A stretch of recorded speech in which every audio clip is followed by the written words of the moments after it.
এবার রেশন কার্ডকে নিয়ে কেন্দ্রীয় সরকারের তরফ থেকে আবারও একটি নিয়ম জারি করা হয়েছে। আপনাদের কার্ড ট্রান্সফার বা নাম পরিবর্তন বা বিভিন্ন রকম ঠিক ভুল করার জন্য আর অত খাটুখাটুনির দরকার হবে না।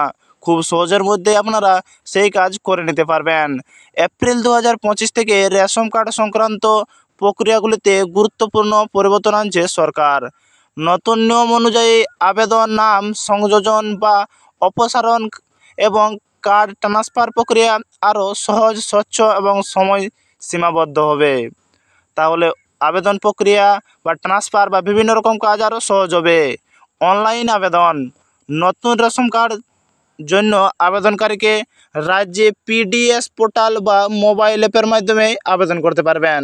তাহলে নতুন রেশন কার্ডের জন্য আপনারা পিডিএস পোর্টাল বা মোবাইল অ্যাপের মাধ্যমে আবেদন করতে পারবেন।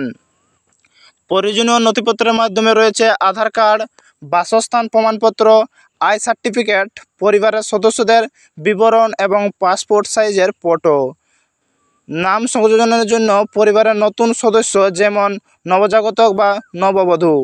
তাহলে নববধূ বা নবজাতক তার কার্ড তাদের পরিবারের সঙ্গে যুক্ত করার জন্যে জন্ম সনদ বা বিবাহ সনদ প্রয়োজন হবে। এই প্রক্রিয়া 15 কার্য দিবসের মধ্যেই সম্পন্ন হয়ে যাবে। তাহলে যুক্ত করার জন্য সেই কার্য 15 দিনের মধ্যেই সম্পন্ন হয়ে যাবে।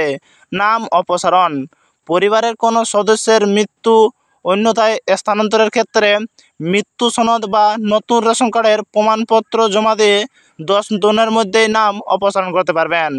তাহলে পরিবারের কোনো সদস্যের মৃত্যু বা অন্যথায় স্থানান্তর ক্ষেত্রে মৃত্যু সনদ বা নতুন রেশন কার্ডের প্রমাণপত্র দিলেই 10 দিনের মধ্যে আপনাদের কার্ড পেয়ে যাবে। Ration card transfer, one nation one ration card প্রকল্পের আওতায় এক রাজ্য থেকে অন্য রাজ্যে স্থানান্তরের ক্ষেত্রে নতুন বাসস্থান প্রমাণপত্র এবং পূর্ববর্তী রাজ্যের রেশন কার্ড বাতিলের প্রমাণপত্র জমা দিয়ে অনলাইনে ট্রান্সফার করা যাবে।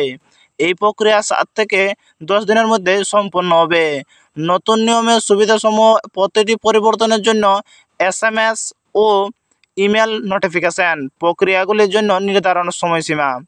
তাহলে অবশ্যই যদি ভিডিওটি ভালো লাগে থাকে তো লাইক, কমেন্ট, শেয়ার করতে ভুলবেন না এবং চ্যানেলটিকে সাবস্ক্রাইব করে সঙ্গে থাকুন।